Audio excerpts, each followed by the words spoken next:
जल्दी जल्दी आप लोग लाइव पर जुड़ जाइए।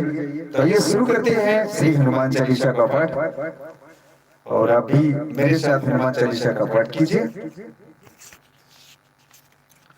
श्री गुरु चरण सरोज रज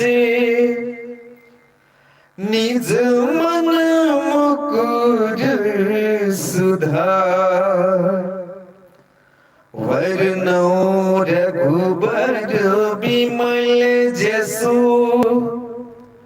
जो दायक फल चार, बुद्धिहीन तनु जानिके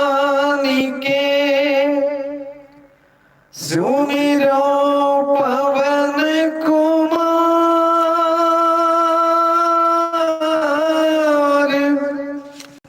बल बुद्धि विद्या देहु मोहि, हरहु कलेश विकार।